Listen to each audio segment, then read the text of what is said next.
To all intents and purposes, life continued smoothly in the same peaceful, uneventful way. Yet fear, dating perhaps from Caroline's death, was always there and emerged in my dreams. Dragons pursued me endlessly over terrifying, undulating hills night after night. I remember dreaming once that my father was dead, and a desolation filled me as I knelt beside his strangely changed body, weeping, "Come back, Daddy, come back." It must have been about this time that I hit upon a magical way of leaving this frightening world behind and entering into my own world of beauty and order. Sometimes on weekends or on summer evenings when my father got home, we went for a picnic in the nearby Farley Woods. Once we hit upon a perfect place, but we never went there again. It was a beech wood and it was bluebell time. The little glade was completely enclosed by walls of pale green leaves broken only by sharp shafts of sunlight. The ground was a blurred mass of blue. It was the most perfect place I had ever seen. It was not just the beauty, it was the peace. The fears and that horrible shadowy reality that now lurked at the corners of my life were shut out, and I was safe with my parents. They were talking together and I was left to listen or to think as I chose, knowing that they were there. I gave the experience of that hour a private name. I called it Putch. Peace, safety, beauty, and privacy.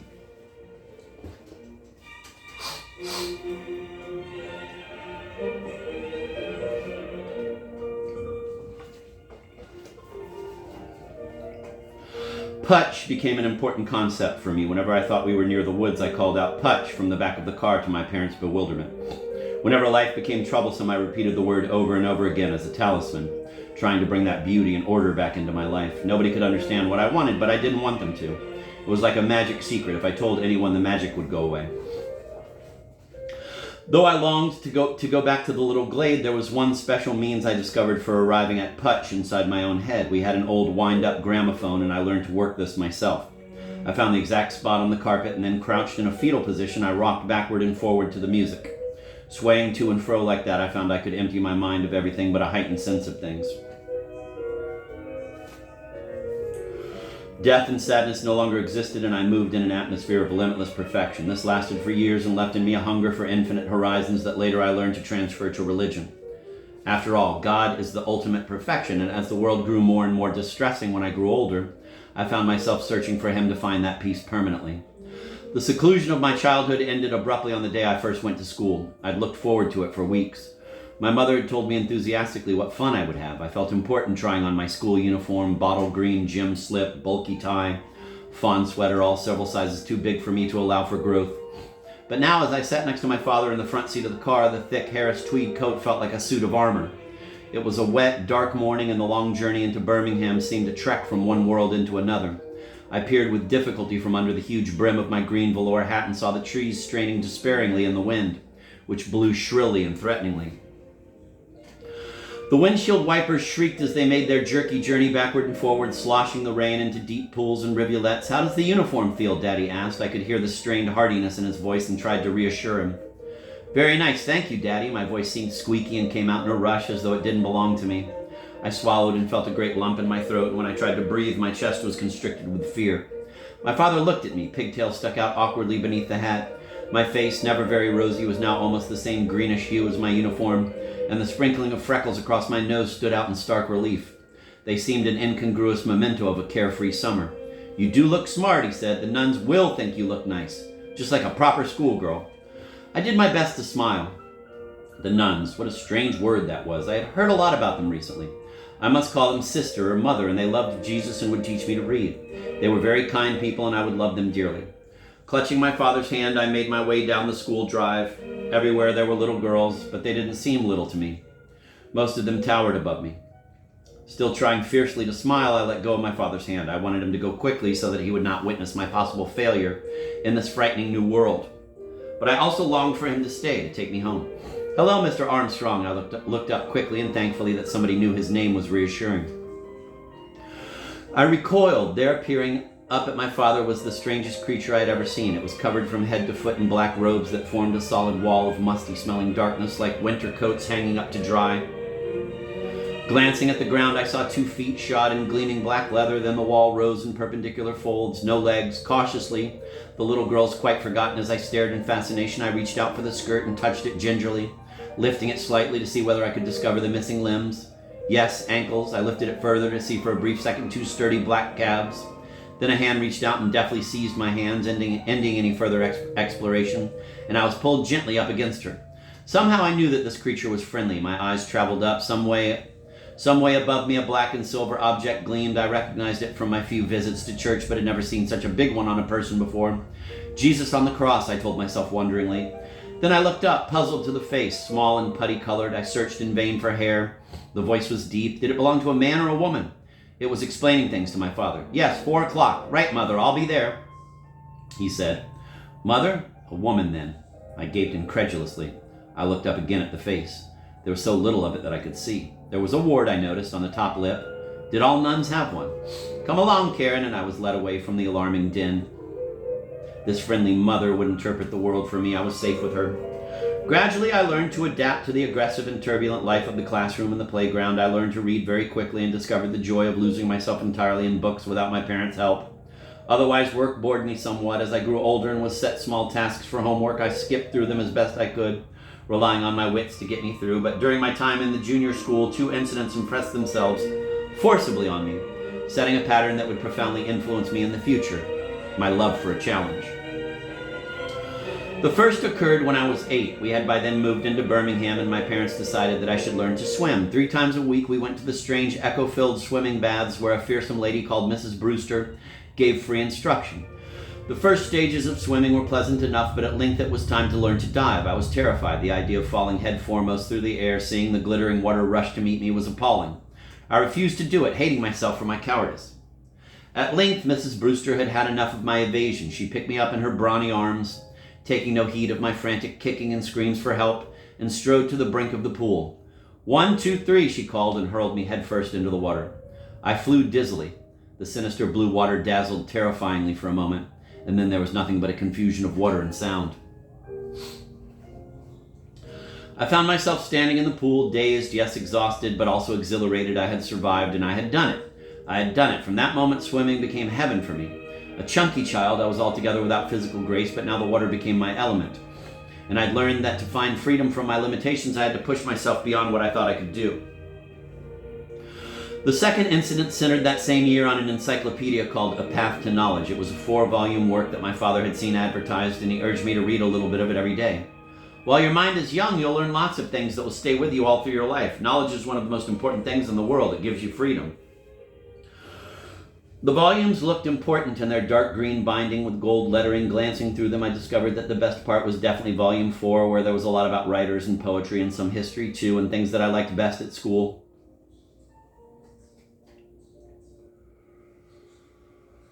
But I closed that volume firmly. Knowledge was a serious business. I had to start at the beginning and work through to the end. Dipping in here and there was a frivolity.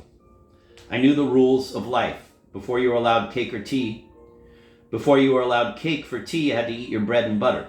Also, the title of the work enthralled me. A path lay ahead, down which I would heroically overcome all obstacles, grappling with huge intellectual difficulties until at the end, knowledge loomed gloriously, and I would do it alone. So chapter by chapter, page by page, I dragged myself on through all 4 volumes. My eyes glazed with boredom, I plowed my way through the dusty paths of mathematics, science, industry, and commerce. One evening, as I was engaged with a study of the iron and steel trade, my father came into the room. "Oh, you're reading the encyclopedia, are you?" I glowed with satisfaction at his pleasure. "What are you reading now?" he asked, looking over my shoulder, and, ablaze with virtue, I announced, "Trades." "Trades?" said my father, surprised. "Do you like that?" "Well, no, this bit is awfully boring." My father scratched his head, bewildered. "Then why on earth read it?" I explained. My father looked at me as though he had spawned a monster, and then threw back his head and roared with laughter. Helpless, he staggered to the bed and collapsed, shoulders heaving with mirth. Then, seeing my indignation, he explained to me how to use an encyclopedia. It was a relief to put Volume 2 back on the shelf and open the enticing Volume 4, but I had a lingering... It was a relief to put Volume 2 back on the shelf and open the enticing Volume 4, but I had a lingering suspicion that I had cheated. One thing that school did for me in those early years was to introduce me to religion. At home, religion was cut down to a minimum. My father was a recent convert to Catholicism and never felt completely at home in the church. When we went to Mass, he knelt there, glasses on the end of his nose, peering dubiously at his English translation of the Latin that was being gabbled mechanically at the altar. It took years for religion to mean much more than this to me, an hour of excruciating boredom on Sunday morning which I longed to be over and done with. "Can't we go to 7 o'clock Mass, Mommy?" I'd plead, knowing that we would then be home just after 8 and the rest of the day would be my own. Often I got up at 6 on Sunday mornings and walked to Mass by myself, arriving home just in time to wave off my family who were dutifully setting off for the 9 o'clock Mass. I watched them go with a heady sense of freedom.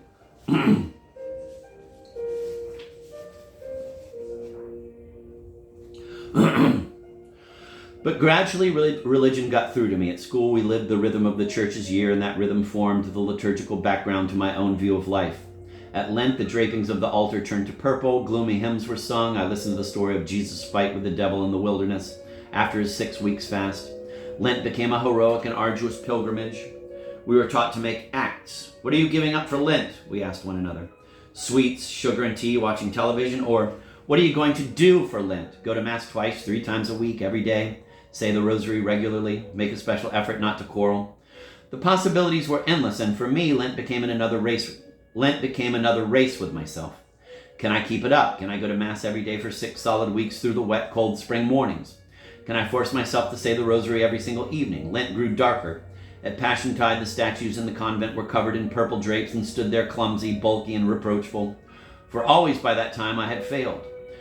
There would be the morning I slammed down the alarm clock as it pealed heartlessly at 6 o'clock and turned over for another half hour in bed. Or the orgy of eating sweets. Failure, but I persevered. Now let's have another go during Passiontide. Only 2 weeks. You can do it. You can do it. Then Holy Week, the long dramatic services that spoke to me more deeply than I could readily put into words.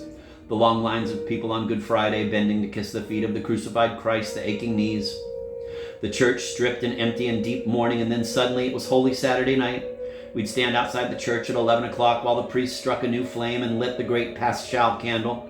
Flame passed then to each of us as we handed the Easter light to one another. And then the procession wove its way into the pitch-black church, the light of Easter piercing the darkness, overcoming it as more and more of us entered the church with our candles. "The light of Christ," chanted the priest. "Thanks be to God," we replied in unison. The ancient symbolism spoke to something very deep in me. There was the joy of that moment at midnight when suddenly all the electric lights were switched on, flowers were rushed to the stark altars, the organ, silent during the 6 weeks of Lent, pealed joyously, and all the congregation took out the bells they had brought and rang them. Christ is risen, death is swallowed up in victory. I must have been just 12 years old when death once again threatened our family. One Sunday afternoon, my sister Lindsay, who was then 9, complained of a sore throat. I didn't take much notice. Lindsay and I rarely got on well together. We were too different. She was an attractive child with huge blue myopic eyes and long dark plaits. Her beauty threw my own plump toothiness into harsher relief, I felt. So did her charm. She was a charismatic child who, wherever she was, attracted a swarm of friends. I had friends too, in a quiet sort of way, but not spectacularly like Lindsay. At home, I liked to be quiet and resented Lindsay's constant claims on my time and energy. I wanted to read. Lindsay wanted to play. I hated conflict and quarreling. She, turbulent and dramatic by nature, loved it, goading me into arguments and rows. So on that first afternoon of her illness, I glanced briefly from my book as she was shepherded up to bed and smiled to myself at the prospect of a couple of days of peace.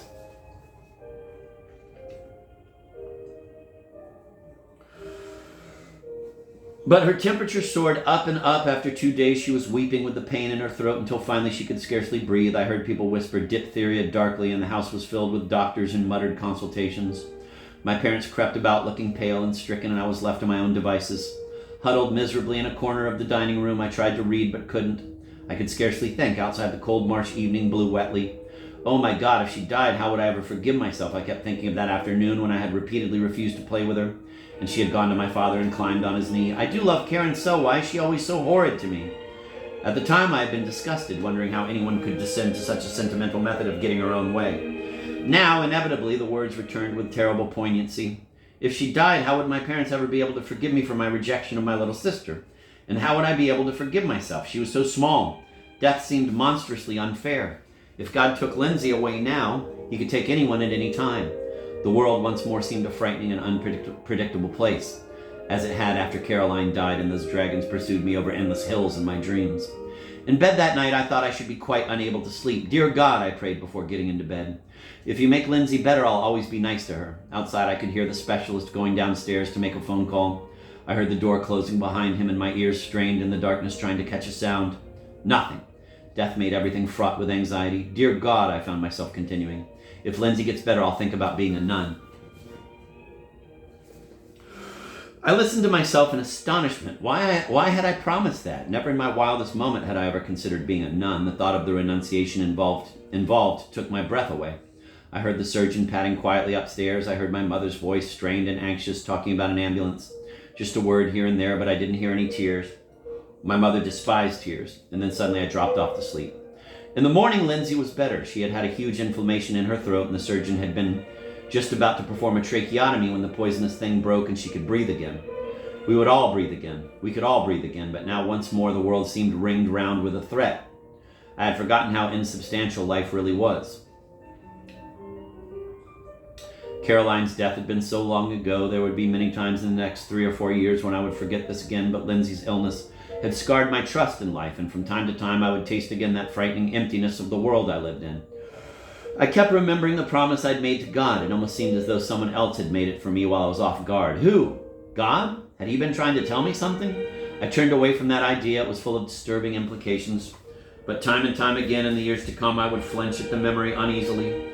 Now I tried to solve my conscience. I only said I'd think about it, I reassured myself. I didn't say I'd actually do it.